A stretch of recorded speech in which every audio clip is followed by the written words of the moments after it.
Hello ladies and gentlemen, my name is Lafali, and welcome to my analysis of what makes a great isekai story and what makes a terrible one. Please enjoy.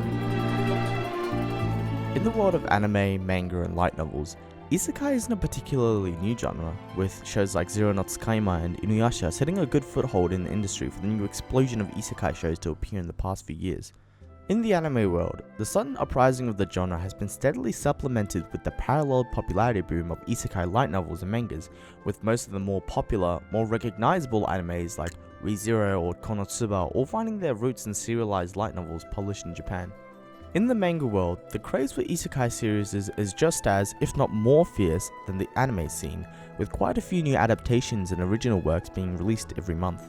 Though it seems that with the constant flow of isekai mangas to come out, a heavy onset of atrociously unoriginal works have followed, with brave new ideas such as reincarnating as a dragon egg or as a white polar bear, and in extreme cases, a literal hot spring. Stop it. Get some help. As much as I detest the idea of ridiculous reincarnation stories, I'd be lying if I said I didn't see the appeal in isekais that try to be a bit more serious in their storytelling, as I find myself reading them regardless of my frustration towards bad isekai works. See, they offer the reader an escape from reality, a differentiation in the mundane norm more so than any other genre, though it seems that it's been accepted by the general audience and light novel publishing firms that this mechanism is an adequate substitute for well-developed multidimensional characters. The saturation of cut and paste, one-dimensional, overpowered self-projection model of an excuse for a main character has been a hindrance to the potential this genre has when written properly. Now, don't get me wrong, I don't hate isekai works. On the contrary, I'm a thorough follower of the genre, and it is because I think of myself as a fan that I feel like this was a worthwhile topic to talk about. Many authors and creators of recent isekai works have neglected to remember that well-written characters and a dynamic story outweigh the value of a slightly different fantasy world. As a fan of the genre, I feel like this is a deterrent for any newcomers to find good stories through the cesspool of terrible ones, a needle in the haystack of OP, black-haired protagonists, if you will. And as more and more of these, for lack of a better term, trashy isekai works like Death March and In Another World with My Smartphone get their anime adaptations, the genre seems to be descending further and further into a black pit as its reputation goes to die, something I feel like the genre as a whole shouldn't be undergoing. Isekai can be a fantastic stage for amazing characters and interesting stories that draw the readers in with a grip that keeps them. A terrific example of this would be the web novel and subsequent manga adaptation Tate no Yusha Nariagari. Now, I'll try to keep this as spoiler free as possible, but I won't be able to avoid everything, so if you'd rather see it for yourself, I'd suggest doing that first. Tate no Yusha, or Rising of the Shield Hero, is a self-aware, well-written story that gives us a look into how much more an isekai story can be.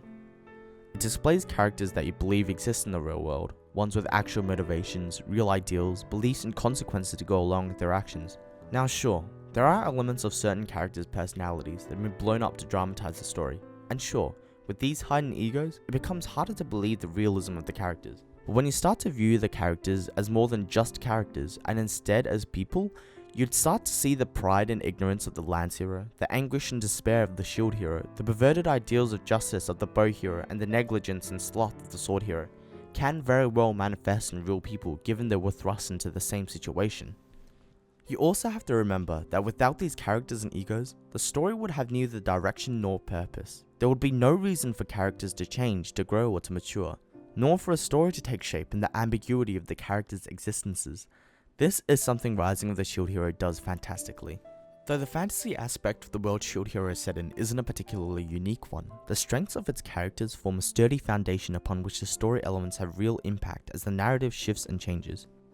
The dynamic between characters and the reasons for affection to manifest within these characters also isn't cheaply included for the sake of having a romantic subplot in the series. Instead, it's used to display the connection between the actions of characters towards one another and the connection between the characters themselves.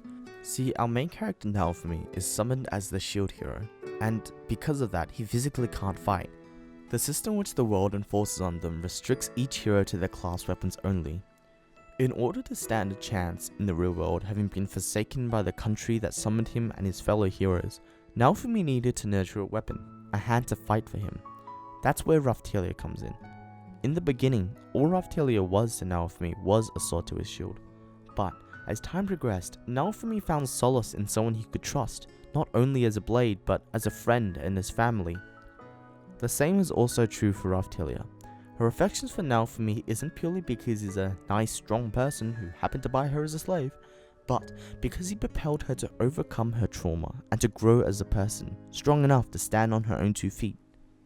Unlike many other isekai stories, Shield Hero doesn't put the main protagonist on a high chair to become a near omnipotent entity well enough powerful to save the world.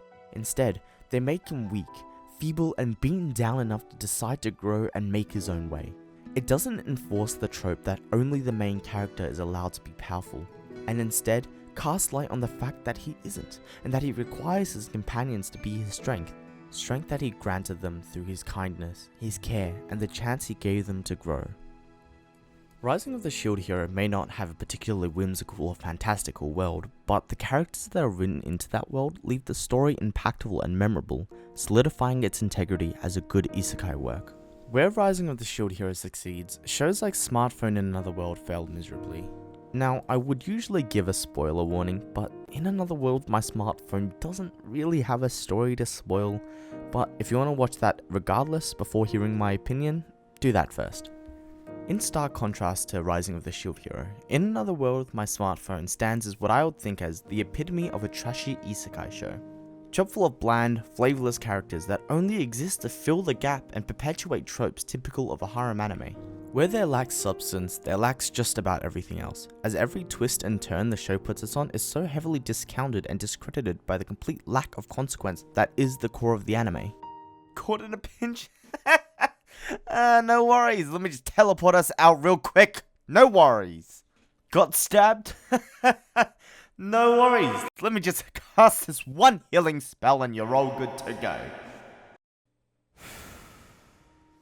Like so many other isekai shows, Smartphone in Another World builds its story around the ridiculous power levels of the protagonist and the effortless endeavors he sets on, bringing not a single ounce of actual weight and danger to any and all of the fight the show animates for us.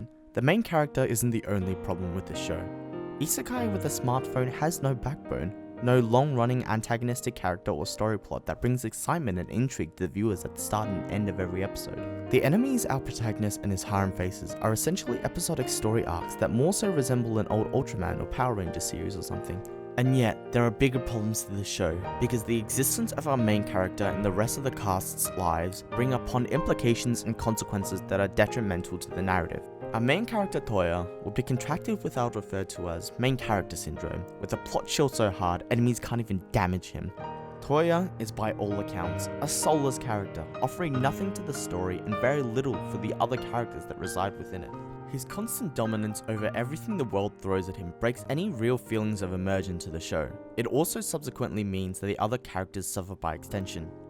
As long as Toya exists in their lives, everyone in his harem will never grow or further as people, in strength and in maturity. And as long as they're relying on him in every endeavor, they'd come to be dependent on only him, as it seems that their strength and the strength of any other obstacle to come their way in the future can be easily defeated by the power of their almighty god, husband, master, servant? Regardless, they will never improve as characters as long as their love interest is the only thing they want to grow towards. This banishes any value the characters bring to the story, and the world's variability from other fantasy settings is completely absent, making up 0.1 decimal for the mediocrity this show presents.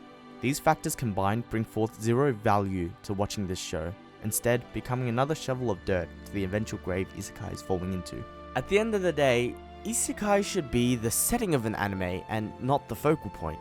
The aircraft carrier, but not the aircrafts. In my opinion, the judge of a good isekai work is how well it manages to contain the genre tag, but at the same time take advantage of it, as to not let it engulf the show and become its definitive identifier, and instead using it to perpetuate the narrative and bestow the characters within a realm which they can have the interactions that entertain a viewer. With anime constantly evolving and increasing in popularity, an abundance in terrible isekai shows threatens the very ground upon the genre stands on. And as more shows than ever being released every season, audience time starts to be divided into smaller and smaller chunks as people try to fit and weave every worthwhile show into their lives and schedules. And if isekai shows continue to not put out worthwhile content, the consensus of the genre will start to drop, prompting anime viewers to move away from not only the bad shows, but the good ones too. Rising of the Shield Hero is getting its anime adaptation this year, but its timing is less than ideal as the slow but definitely apparent disintegration of the genre slowly begins to set in, with audience opinions of isekais already being pretty vocal and on the downside. It deserves so much more attention than the likes of Isekai Smartphone, but has already gotten so much less because whoever's dumbass has decided to make a quick buck from another trashy, easily marketable Otherworld show. I urge everyone, if you are watching this now, and if you have given up on Isekai, devoid of any interest to go into that mess again, to give Rising of the Shield Hero a try. And though I cannot guarantee the quality of the adaptation, if it's anything close to the manga or light novel, I'm sure it will be great. And I hope that it can somehow, somewhere, rekindle the lost ember that the other shows have stolen. This is Lafali, thanks for watching. No worries.